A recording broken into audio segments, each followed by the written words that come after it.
Hello and welcome to Cloud Forest Vibes. My name's Bobby, and this is how I grow orchids and carnivorous plants.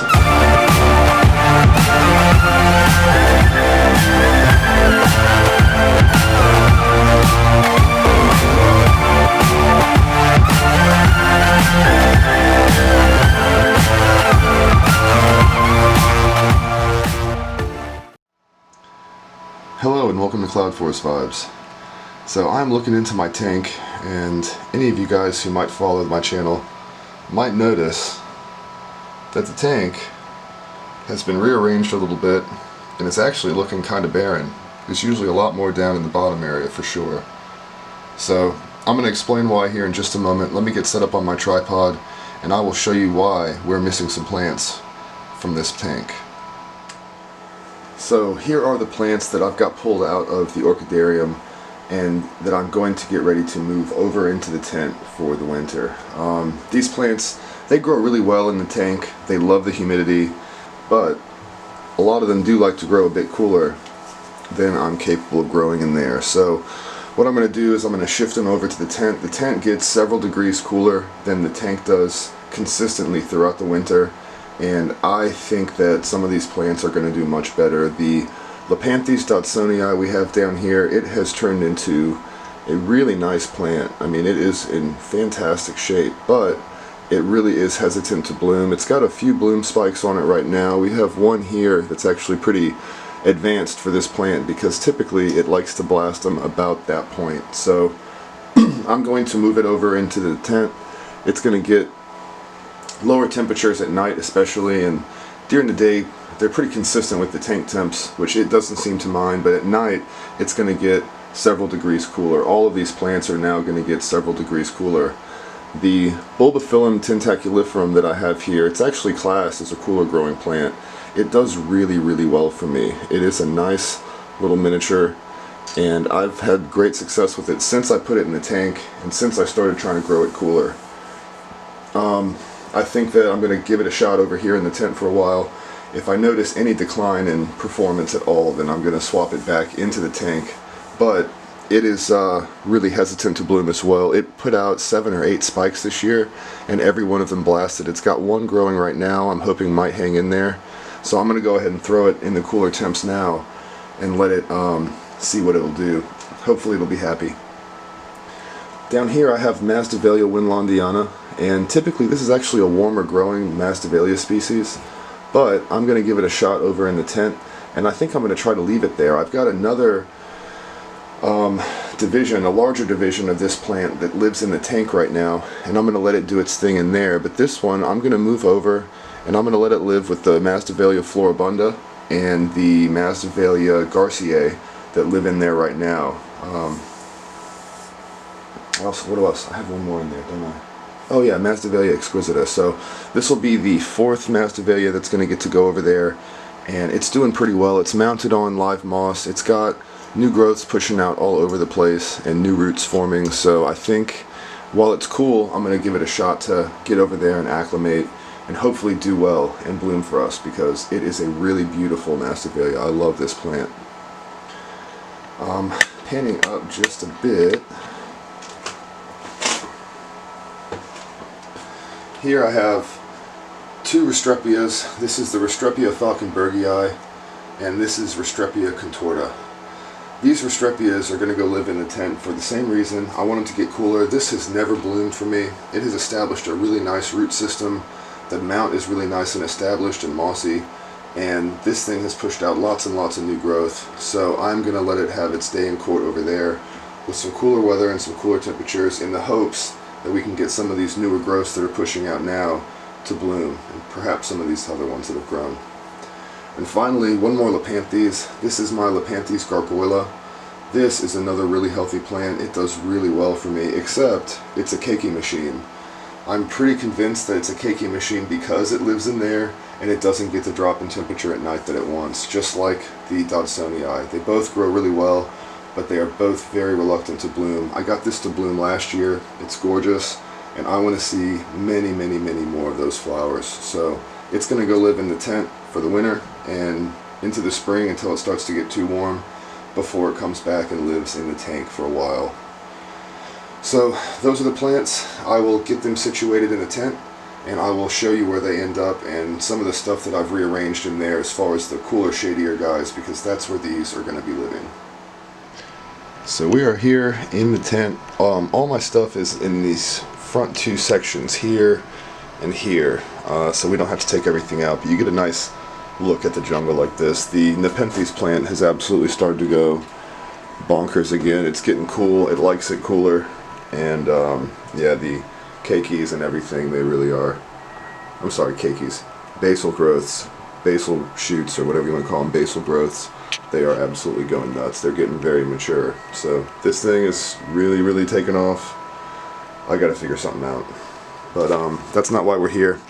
We are here to look at some miniatures that I moved over. So starting up here, let's see, I've got the Bulbophyllum tentaculiferum stuck in there between my Ionopsis utricularioides, which is not doing well. It's struggling very badly, and my Dendrobium helwegianum. It's going to get some bright light. It shouldn't really get much sun there at all, which is good because we do not want that plant to get fried. I might end up having to move it down. It might not like it there, but for now we are going to try it. Directly below that, that is our Lepanthes gargoyla, and it is going to be living here. Getting pretty bright light. It might get some sun, but it's going to be very, very shaded. It's going to have moss and other kinds of plants and everything in front of it, so it should do just fine. Dropping down just a bit more, I've relocated the Restrepia chameleon here. It's probably going to actually get moved back with the other Restrepias. Restrepia chameleon has lived in here. It's not doing great. A lot of the main growths have died off, but the keikis are going on strong, so I'm trying to, I've bent them over to the mount and I've strapped them to the moss. I'm hoping they'll start to take off here, but I might lose that one. It's not doing great. The Restrepia falconbergii is right here, right next to the Restrepia contorta. I have the contorta much more shaded than I do this one, but that might change. We'll have to see. And just above it, I have put the Masdevallia winlandiana. Coming over to this side, up here with the Dicea hystracina, right above the other Lepanthes that lives in here full time, the Lepanthes auriculata, I have stuck our Dodsonii. It's going to get some bright indirect light right from the window there, filtered light through these plants and everything above it from the LEDs and everything else, and it is going to be really happy there, I think. Lots and lots of air movement, and hopefully we can start seeing some blooms. I would really love to see that plant flower. While we're down here, I may as well give you guys an update on my Dracula orchids that I mounted. So this is the Dracula gaskeliana, and it is doing really, really well actually. It's taken quite nicely to the mount.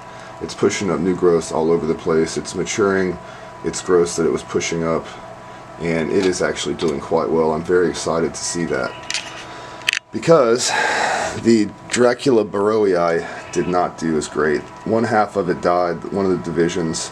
This one's hanging in there. It's forming a new growth there and another new growth here, so with any luck it'll push on through the winter while it's cooler and get happy, but it was much happier at one point in time. I'm gonna have to replace this if it goes. I really want to see this plant bloom in my collection.